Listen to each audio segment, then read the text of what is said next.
ibadah secara online ya. Untuk Bapak Ibu yang ada di rumah, kita akan sama-sama mendengarkan pesan daripada Tuhan.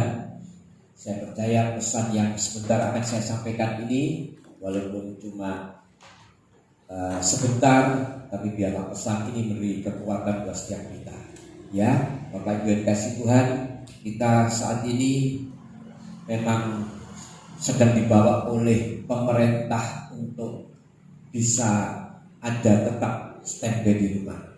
Saya percaya kita semua ini adalah orang-orang yang mentaati apa yang sudah pemerintah anjurkan buat setiap kita. Nah, saya juga menyadari saudara, dalam keadaan yang seperti ini, ya, sepertinya memang semakin lama semakin kita ini tidak ngerti apa yang harus kita lakukan. Ya, semuanya ini serba rasanya itu kayak tidak ada langkah yang harus kita lakukan. Bagaimana kita mau melangkah seperti ini, ya, kita mengalami batasan. Kita mau melangkah seperti kita bekerja seperti yang dulu kita sudah pernah lakukan, kita juga ada batasan. Jadi saya ini berpikir, ya, setiap kita ini memang ada satu titik tertentu mungkin yang membuat kita ini bisa membuat menjadi khawatir, saudara. Oleh sebab itu saya mau mengingatkan buat kita supaya kita ini benar-benar melangkah ini di dalam keadaan seperti ini. Kekhawatiran yang mungkin sedang ada di depan kita, mari sama-sama kita ini menjadi pribadi yang bisa mengendalikan kekhawatiran ini. Saya tidak menyalahkan orang itu khawatir. Saya tidak menyalahkan orang itu merasa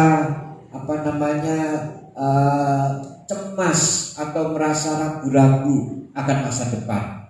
Tetapi sebagai hamba Tuhan, saya mau mengingatkan kepada Bapak Ibu, kalau kita ini sesungguhnya ini punya masa depan di dalam Tuhan. Tuhanlah yang menentukan kehidupan kita. Kalau kita melangkah mengandalkan Tuhan, saya percaya kita akan menjadi pribadi yang tahu ada kekhawatiran, tapi kita tidak terlalu khawatir. Kita akan melihat ada kekhawatiran, tetapi kita menjadi pribadi yang tidak akan khawatir. Sebab kita tahu kita punya Tuhan yang menguasai hidup kita. Mari sama-sama kita buka Bapak Ibu Alkitab kita di dalam Filipi 4 ayat yang ke-6. Ini ajaran daripada Paulus buat setiap kita, supaya kita jangan sampai punya kekhawatiran yang berlebihan. Apalagi punya kekhawatiran yang seolah-olah sekarang ini ada dasarnya. Dasarnya apa? Dasarnya adalah pandemi yang saat ini sedang terjadi. Tetapi di dalam Filipi 4 ayat yang ke-6 ini mengajarkan kepada setiap kita caranya supaya kita ini benar-benar tidak punya khawatir. Ya, kita lihat di dalam Filipi 4 ayat yang ke-6. Janganlah hendaknya kamu khawatir tentang apapun juga, tetapi nyatakanlah dalam segala hal keinginanmu kepada Allah dalam doa dan permohonan dengan ucapan syukur. Bapak Ibu yang dikasihi Tuhan, firman Tuhan dengan tegas mengatakan, janganlah hendaknya kamu khawatir. Saya tadi mengatakan, saya maklumi kalau orang punya khawatir, karena saya manusia. Walaupun saya hamba Tuhan, saya juga manusia, ya. Tetapi firman Tuhan hari ini memberi kekuatan buat kita, supaya setiap kita ini hendaklah jangan khawatir tentang apapun juga.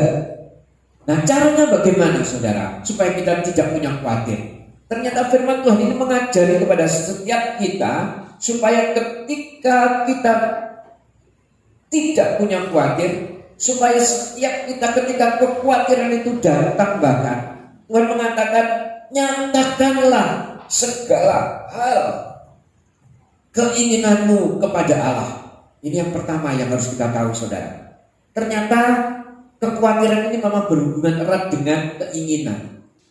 Kalau kita melihat khawatir kan kita punya keinginan, jangan-jangan nanti aku tidak bisa lagi seperti sekarang. Jangan-jangan nanti keinginanku yang mungkin bulan depan, tahun depan, aku tidak bisa lagi melaksanakan keinginanku yang kepingin punya sesuatu mungkin karena keadaan seperti ini. Nah, ini kan menyebabkan khawatir, saudara. Menyebabkan kita menjadi khawatir, pribadi-pribadi yang khawatir. Nah, ternyata firman Tuhan mengajarkan, Paulus mengajarkan kepada setiap kita, ketika kekhawatiran itu datang, nyatakanlah segala keinginanmu, apa yang menjadi keinginanmu itu kepada Allah, hanya kepada Allah. Caranya bagaimana? Dengan doa. Dengan doa. Ternyata kalau kita lihat bukan cuma sekedar doa juga, dan permohonan dengan ucapan syukur. Ini kunci buat setiap kita sebetulnya, Bapak Ibu yang kasih Tuhan. Ketika kita menjadi pribadi-pribadi yang tidak punya khawatir, hendaklah kita ini kalau mau melawan khawatir, firman Tuhan mengatakan, ya kamu bawa kepada Tuhan setiap keinginanmu, kamu mohonkan kepada Tuhan melalui apa? Melalui doa. Bahkan katakan bukan cukup doa, ternyata harus dengan ucapan syukur. Seringkali kita kalau melihat keadaan seperti ini, yang mau mengucap syukur ini saya pikir sulit, saudara. Untuk melalui hari demi hari aja kita sudah mengucap, kita sungguh-sungguh melangkah ini rasanya juga sepertinya melangkah di dalam ketidakpastian. Tapi ketika kita tahu kalau Tuhan ternyata menerima setiap keinginan kita, saya percaya kita pasti akan terus mengucap syukur. Ada orang itu gini loh Bapak Ibu, mengatakan yo aku mengucap syukur, tapi ternyata cuma ada di mulut. Ini hati-hati kita sebagai orang percaya. Seringkali kita merasakan ucapan syukur cuma sekedar ngomong, ya aku mengucap syukur kepada Tuhan, cuma mengucap syukur, tetapi sesungguhnya cuma di mulut, tidak di dalam hati yang paling dalam. Firman Tuhan mengatakan kepada setiap kita, ketika hati kita melekat kepada Tuhan, kita percaya apapun yang kita kerjakan, apapun yang kita lakukan, pasti penuh dengan ucapan syukur. Beberapa minggu yang lalu saya ajarkan tentang bagaimana sikap kita sebagai orang percaya, supaya kita tetap berdoa. Tetaplah berdoa, dikatakan seperti itu. Nah, hari ini saya mau mengatakan ketika kita berdoa, ternyata Tuhan juga mengatakan hendaklah kita juga penuh permohonan dengan ucapan syukur. Ucapan syukur. Mengucap syukurlah di dalam segala hal. Ini hal yang harus kita kerjakan sebagai orang percaya.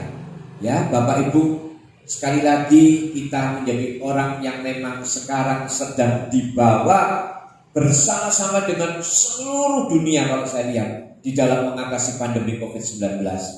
Biarlah kita menjadi orang percaya tetap melakukan semuanya ya dengan sungguh-sungguh memohon kepada Tuhan, melakukan doa, mengadakan doa ya, berdoa kepada Tuhan ya dengan permohonan serta ucapan syukur kepada Tuhan.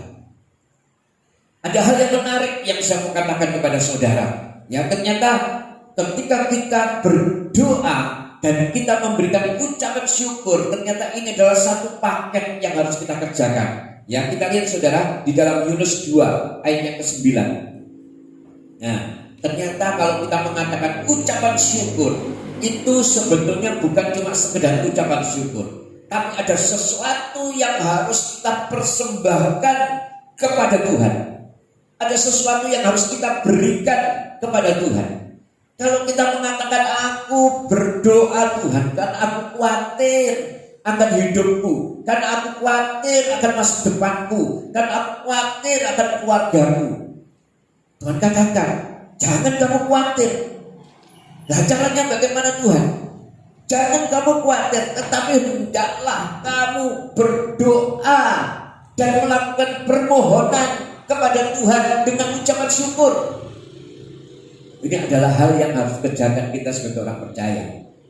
Ya, ternyata kalau kita lihat di dalam Yunus 2 ayat yang ke-9, ucapan syukur itu memang harus disertai dengan memberikan persembahan kepada Tuhan. Nah, Bapak Ibu, saya mau kasih tahu ini, di dalam Yunus 2 ayat 9, tetapi aku dengan ucapan syukur akan kupersembahkan korban kepadamu di sini huruf besar, berarti kepada Tuhan. Apa yang kunasarkan akan kubayar, keselamatan adalah dari Tuhan. Ini adalah ucapan Yunus ketika ada di dalam perut ikan, ya, ketika dia mengatakan bahwa apa yang aku nasarkan juga akan kubayar.